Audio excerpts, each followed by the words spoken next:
Hello and welcome students. आज हम देखेंगे एक्सरसाइज 2.1 का तीसरा सवाल। तो तीसरा सवाल है आपके, दर्शाइए कि किसी भी धनात्मक विषम पूर्णांक संख्या का को 6q+1 या 6q+3 या 6q+5 के रूप में व्यक्त किया जा सकता है, जहां q एक धनात्मक पूर्णांक है।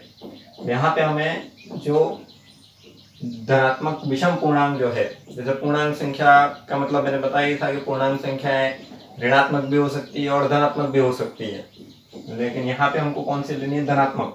तो धनात्मक, और वो भी कैसी? विषम पूर्णांक संख्या। और विषम का मतलब जैसे 1 है, 3 है, 5 है, 7 है, तो ये संख्या कैसी होगी? विषम संख्या होगी। तो यहाँ पे हमको बताना है कि कोई भी धनात्मक विषम पूर्णांक संख्या जो है उसको हम इस रूप में लिख सकते हैं, 6q+1 के रूप में, 6q+3 के रूप में या 6q+5 के रूप में। तो यहाँ पे इसको हमें किससे करना है? यूक्लिड विभाजन एल्गोरिदम से ही, है ना। तो इसको भी हमें यूक्लिड विभाजन से ही करना है। तो यूक्लिड विभाजन एल्गोरिदम क्या है हमारा? कि a=bq+r। ठीक है, ये हमारी यूक्लिड विभाजन एल्गोरिदम है या प्रमेय है।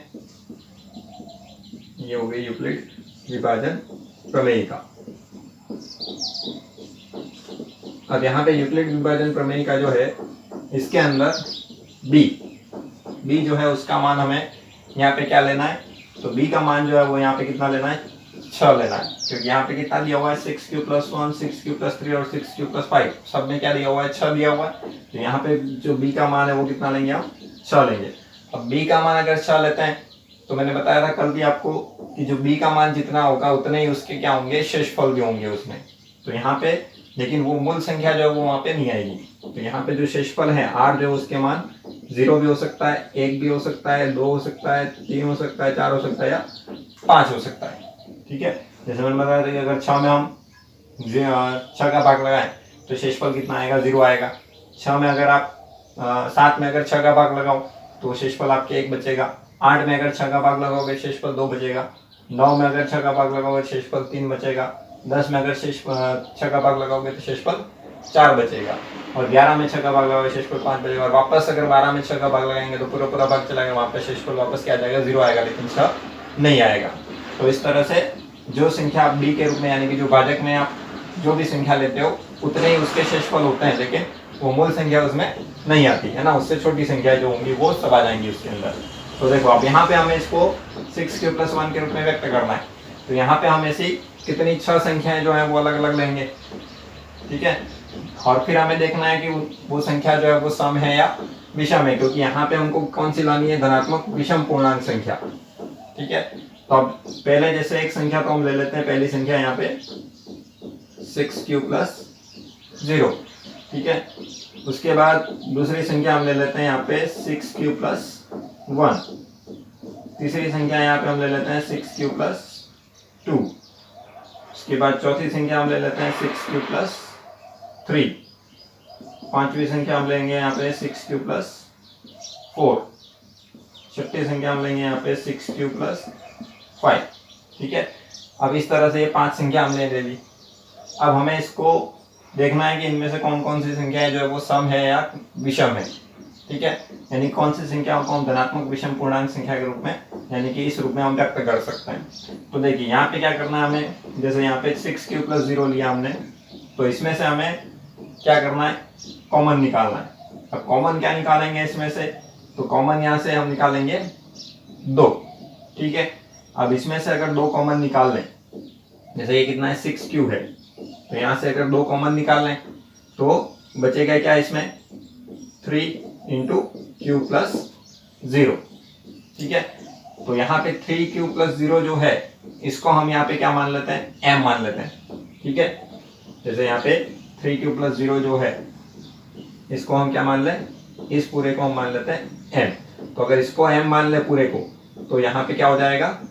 2m। ठीक है, तो देखो 2m लिखा है, इसका मतलब ये संख्या जो है वो कैसी है? सम संख्या है ना। तो ये संख्या कैसी है? सम संख्या है। जैसे मैंने पहले सवाल में भी आपको बताया था कि सम संख्या जो होती है उसको हमेशा हम 2n के रूप में लिखते हैं, और विषम संख्या जो होती है उसको हम 2n+1 के रूप में लिखते हैं। ठीक है, तो इसलिए यहाँ पे हमने जो कॉमन लिया वो कितना लिया? 2 लिया। तो इससे हमको पता चल जाएगा कि कौन सी संख्या सम है और कौन सी संख्या विषम है। ठीक है, अब यहाँ पे दूसरी संख्या जो है, अब दूसरी संख्या जो है इसके अंदर भी आपको क्या करना है, अब यहाँ पे एक जो है उसमें से तो दोनों में से कॉमन, एक में से कॉमन निकलेगा नहीं, तो एक को रहने देना, आपको सिर्फ कॉमन किसमें से निकालना है, 6q में से, इसमें से कॉमन निकालो, तो इसमें से भी निकालेंगे कितना कॉमन, 2, तो यहाँ पे क्या बचेगा 3q प्लस 1। ठीक है, अब यहाँ पे जो 3q है इसको आपको क्या मान लेना है, m मान ले, तो इसको अगर m माने तो ये क्या हो जाएगा 2m प्लस 1। तो अभी मैंने बताया था कि अगर कोई संख्या 2m प्लस 1 के रूप में लिखी हुई है या 2n प्लस 1 के रूप में, तो वो कैसी होती है, विषम संख्या होती है। तो ये कैसी हो गई, विषम हो गई। ठीक है, उसी तरह से अब दूसरी संख्या, अब इन दोनों में से हम 2 कॉमन निकाल लें। ठीक है, तो इसमें से 2 अगर कॉमन निकालें तो यहाँ तो क्या बचेगा 2 3 6 3q प्लस 2 एकम 2। ठीक है, तो इसको जो है 3q प्लस 1, इस पूरे को हम क्या मान लें, अगर m मान लें, तो यहाँ पे भी क्या आ जाएगा 2m, मतलब ये संख्या जो है वो भी कैसी है, आपके सम संख्या है।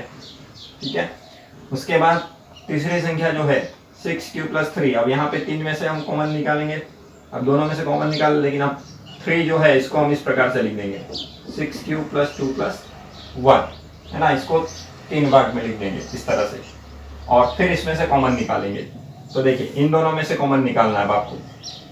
ठीक है, तो इन दोनों में से अगर कॉमन निकालेंगे यहाँ पे, तो इन दोनों में से कॉमन क्या हो जाएगा 2, फिर यहाँ पे क्या बचेगा 3q प्लस 1 और यहाँ पे प्लस 1। अब यहाँ पे भी जो 3q प्लस 1 है इस पूरे को क्या मानेंगे, m मानेंगे, तो यहाँ पे भी क्या हो जाएगा 2m प्लस 1, मतलब ये संख्या जो है वो भी कैसी आपके विषम संख्या है।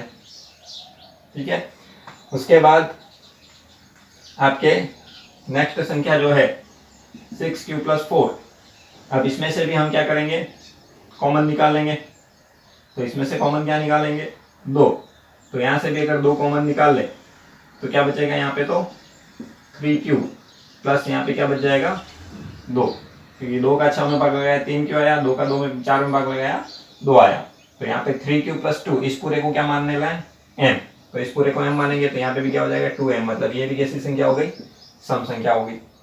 ठीक है, उसके बाद लास्ट जो है 6q प्लस 5, अब इसको भी हम इस तरह से लिख देंगे, 5 के 2 भाग कर देंगे, यहाँ पे इसको 4 प्लस 1 इस तरह से लिख देंगे। ठीक है, तो अभी इसमें से इन दोनों में से ही कॉमन लेना हमें, एक में से कॉमन निकालना नहीं है, तो यहाँ से भी इसमें से कॉमन निकालेंगे, दोनों में से 2 कॉमन निकल जाएगा, तो 2 3 6 3q प्लस 2 दूनी 4 और प्लस 1। अब यहाँ पे 3q प्लस 2, इस पूरे को क्या मान लेना है, m मान लेना है। ठीक है, अब इसको m मानेंगे तो यहाँ पे भी क्या हो जाएगा 2m प्लस 1 के रूप में आएगी ये भी संख्या, यानी कि ये भी कैसी है, विषम संख्या है। ठीक है, तो देखिए यहाँ पे जो भी संख्या 6q प्लस 1, 6q प्लस 3 और 6q प्लस 5 के रूप में लिखी हुई है, वो सब संख्या जो है वो कैसी है, विषम है। तो यहाँ पे हमारा सवाल भी यही था कि धनात्मक विषम पूर्णांक संख्या जो है इसको हम 6q प्लस 1, 6q प्लस 3 और 6q प्लस 5 के रूप में व्यक्त कर सकते हैं, ये हमको सिद्ध करना था। तो यही चीज यहाँ पे आ गई आपके, 6q प्लस 1 जो है वो भी एक विषम संख्या है, 6q प्लस 3 के रूप में वो भी विषम संख्या, और 6q प्लस 5 जो है वो भी एक विषम संख्या है।